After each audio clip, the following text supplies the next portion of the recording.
उन्होंने कहा कि दबदबे में दम नहीं है, खैर मांगो जान की जफर ठंडी हुई तेग हिंदुस्तान की। तो उन्होंने कहा कि गाजियों में बू रहेगी जब तलक ईमान की, तक तलन्नत तक चलेगी तेग हिंदुस्तान की। अगर ये सोच रही है ना, वो दीदी बहुत खुश हो रही होंगी। मेरा नाम अंजना ओम मोदी कश्यप है, सॉरी मेरा नाम अंजना ओम कश्यप। आजाद भारत का सबसे पहला आतंकवादी कौन था? नाथूराम गोडसे था। गोडसे का 2 आंदोलन कोई बता पाएगा यहाँ पे? भारतीय जनता पार्टी के तथाकथित इशारों पर काम करने वाले पत्रकार नहीं, दंगाई है। क्योंकि स्टूडियो के अंदर सबसे ज्यादा दंगा, हिंदू मुसलमान का दंगा करवाने का काम हो, या कुर्सी उठा के मारपीट करने का काम हो, या महिलाओं को या किसी भी विपक्ष के नेताओं को जलील करने का काम हो, तो उन 14 एंकर मतलब दिन रात 24 घंटा वही काम है। सुधीर चौधरी जैसे पत्रकारों को बैन किया है, उनका क्या कसूर है? सुधीर उनका ये कसूर है कि हमेशा हिंदू मुसलमान, black and white come black ज्यादा दिखाते हैं ऐसे पत्रकार। ऐसे पत्रकारों की 3 दवाई, जूता चप्पल और कुटाई। क्योंकि अभी इनका बैन ही हुआ है ना, अभी नापी है मुट्ठी भर जमी हमने, आगे पूरा आसमान बाकी है। 14 के बाद में और लिस्ट आएगी, उसके बाद में फिर लिस्ट आएगी। अगर ये सोच रही है ना, वो दीदी बहुत खुश हो रही होंगी। मेरा नाम अंजना ओम मोदी कश्यप है, सॉरी मेरा नाम अंजना ओम कश्यप है। वो सोच रही है ना कि हम तो बच गए साहब, अब तो हम राहुल गांधी की और विपक्षी नेताओं की बखिया उधेड़ेंगे। नहीं साहब, गलत फहमी में मत जिए। अनुराग ठाकुर कह रहे हैं इमरजेंसी की याद दिला दी है। इमरजेंसी की याद दिला दी है। एक चीज बताइए, जब इनके नेता एबीपी वाले अभिसार का वो किए थे, बाइकआउट किए थे, कोई एबीपी में नहीं जाएगा। जब रवीश कुमार का बाइकआउट हुआ था, कोई रवीश कुमार को इंटरव्यू नहीं देगा।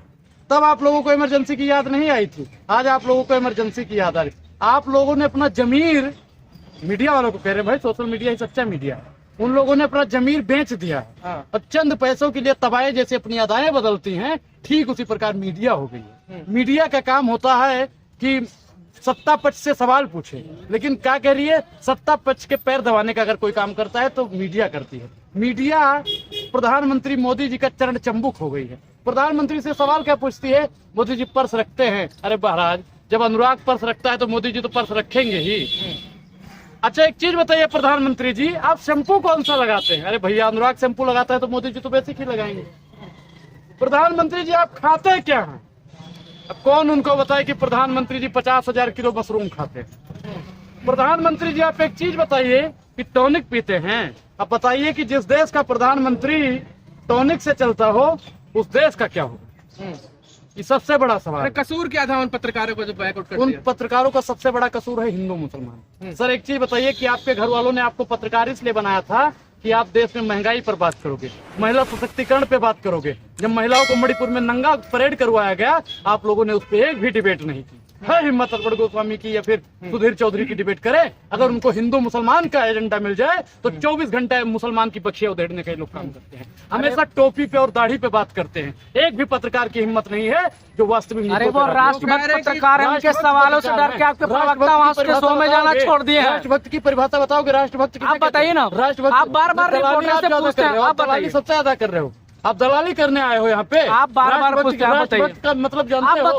आप जिनकी राष्ट्रभक्ति पर, जिन लोगों के कहने पर आप राष्ट्रभक्ति बता रहे हो, 52 साल तक उन्होंने अपने कार्यालय पर राष्ट्र का तिरंगा नहीं अपनाया और आप उनकी राष्ट्रभक्ति बता रहे हो कि वो राष्ट्रभक्त है। राष्ट्रभक्त पे अगर सवाल करना है तो प्रधानमंत्री नरेंद्र मोदी और भारतीय जनता पार्टी के तमाम नेता मुसलमानों का राष्ट्रभक्त पढ़े, उनका इतिहास पढ़े, शांत रहिए। मुसलमानों से इतनी मोहब्बत क्यों है भाई? क्योंकि सबसे ज्यादा उलेमा 1857 का आंदोलन पढ़े हो क्रांति बताइए, आप बताइए। 50,000 से ज्यादा उलेमाओं ने शहादत दी थी।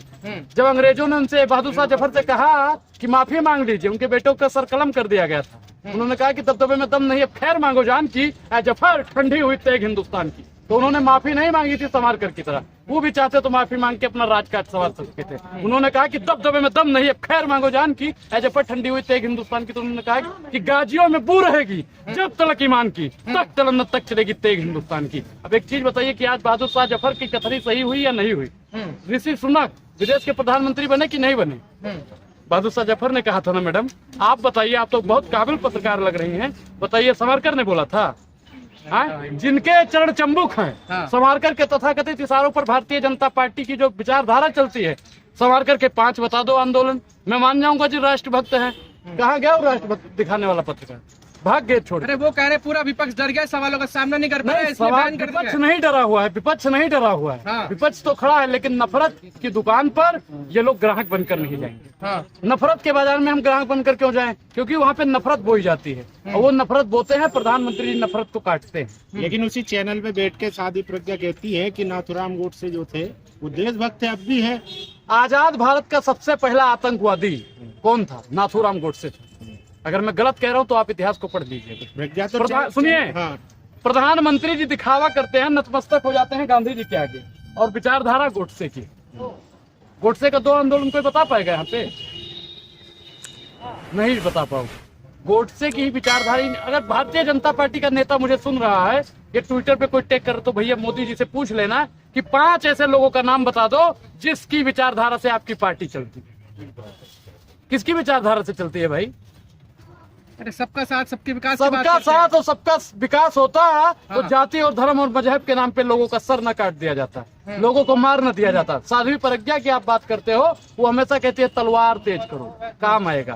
कभी उन्होंने कहा कि बाबा साहब की कलम तेज करो काम आएगा? शिक्षा से आपके बच्चों को इसलिए वंचित किया जा रहा है। कोई भी मीडिया के पैनल पे बैठ के कोई भी पत्रकार शिक्षा पे बात नहीं करना चाहता है। वो जानता है कि अगर आपका बच्चा पढ़ निकलेगा तो भारतीय जनता पार्टी से सवाल पूछना शुरू कर देगा। वो आपके बच्चों को इसलिए शिक्षा से वंचित कर रहे हैं कि अगर उसने सवाल पूछ लिया मोदी जी 2 करोड़ रोजगार कहाँ है, हम अपने पेट्रोल भरवाए, मोदी जी अपने ने विकास पैसे। नहीं किया। कौन सा विकास किया? 5 विकास गिनवा दीजिए आप। अभी सिलेंडर पे 200 रुपए कम किए। सुभाष चंद्रा का कर्जा माफ हो जाता है, उस पे कोई चर्चा नहीं करता है। 200 रुपए पे आप लोग जिंदगी भर चर्चा करते रहोगे। प्रधानमंत्री जी ने आप लोगों को दे दिया है चूरन की, चाटते रहो चाटते रहो चाटते रहो। 2-3 चूरन प्रधानमंत्री जी ने दे दिया है कि आप लोग चाटते रहो। रोड नहीं बने हैं। रोड खाएंगे। उत्तर प्रदेश में क्राइम नहीं कम कर दिया है। क्राइम कम हो गया, आज दिन क्राइम हो रहा है, आज दिन क्राइम हो रहा है, आज दिन क्राइम।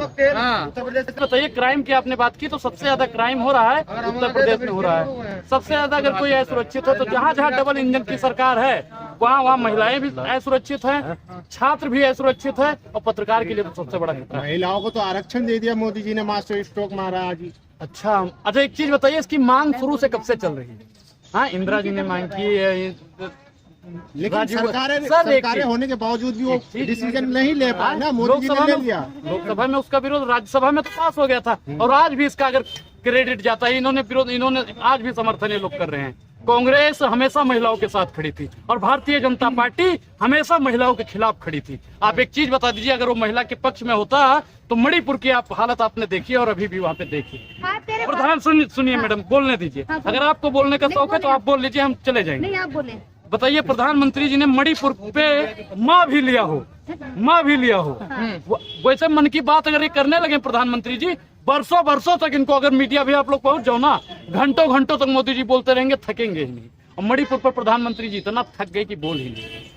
किसानों के ऊपर लाठियां बरसाई गई, किसानों, अरे दिल भर गया। ऐसा रोने वाला प्रधानमंत्री चाहिए। रोने वाला प्रधानमंत्री किसे चाहिए? जो भावुक हो जाता हो बात पर। आरोपियों को कांग्रेस ने क्या किया देश के लिए? कांग्रेस ने क्या किया? IIT किसने बनाया? एम्स किसने बनाया?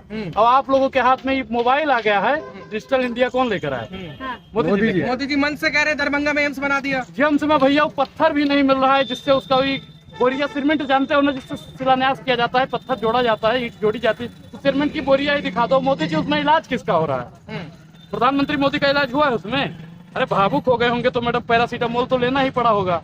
दरभंगा में लाए हो पैरासीटामोल, खाए हो? क्या किसी ने दरभंगा में इलाज करवाया है? किसी ने नहीं करवाया है। प्रधानमंत्री जी सिर्फ और सिर्फ झूठा वादा करते हैं, इसलिए इनका नाम नरेंद्र जुमला मोदी है। महिला सम्मान की अगर बात करते होते तो चिन्मयानंद स्वामी, ब्रिजभूषण शरण सिंह, इनके जितने भी नेता हैं, सबसे ज्यादा अगर बलात्कारी किसी पार्टी में है तो भारतीय जनता पार्टी। कैसी बात कर रहे हैं आप? मोदी जी भावुक हो जाते हैं, लाल किले की प्राचीर से महिलाओं की बात करते करते। देखिए, भारतीय जनता पार्टी देश के प्राचीन स्थल पे खड़ा होकर झूठ बोलने का काम करती है। अगर प्रधानमंत्री जी वाकई में महिला सशक्तिकरण की बात करते तो इनके जितने भी मंत्री, इनके जितने भी संतरी माला पहन के भारतीय जनता पार्टी पिछली बार वो आज जेल की बोल के गए थे, आ रहे फिर से आए नहीं। पिछली बार, अब की बार देखते हैं। नहीं देख, देश की जनता पहली गलती माफ करती है, दूसरी बर्दाश्त करती है, तीसरी में बर्खास्त करती है। वो कह रहे लिख के रख लो, तो हम भी कह रहे हैं लिख के रख लीजिए मोदी जी, आपका सदा आना जो ना। मोदी जी फिर से आगे क्या करोगे?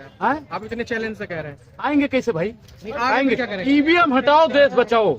मतलब ईवीएम पे सवाल ईवीएम जब करेंगे। तक नहीं हटेगा, राजस्थान में कांग्रेस की सरकार बन जाती तब आपको ईवीएम नहीं दिखती, एक चीज हिमाचल में बताएं, बनती है। एक चीज बताएं, प्रधानमंत्री जी की अभी एक विधायक ने क्या कहा है, हाँ पंजे पे उठ दोगे तो भी कमल पे उठ जाएगा, हाथी को वोट दोगे तो भी कमल पे उठ जाएगा। मतलब ईवीएम में घोटाला है। चुनाव आयोग को भी मेरा एक चैलेंज है, क्यों सड़कों पर नहीं निष्पक्ष उतरते? जांच अगर ईवीएम करवाइए। गलत है सड़कों पर क्यों डर नहीं गए उतरते? अनुराग ओझा। अनुराग ओझा डरेगा? डर गए हैं अनुराग अनुराग ओझा, ओझा। अनुराग ओझा के पिता, अनुराग ओझा के बाबा आजादी में भाग लिए भाग रही थे है। और नरेंद्र मोदी के पिताजी और उनके बाबा आजादी से भाग लिए थे। अनुराग ओझा डरने वाला है। जोश नहीं डालना है।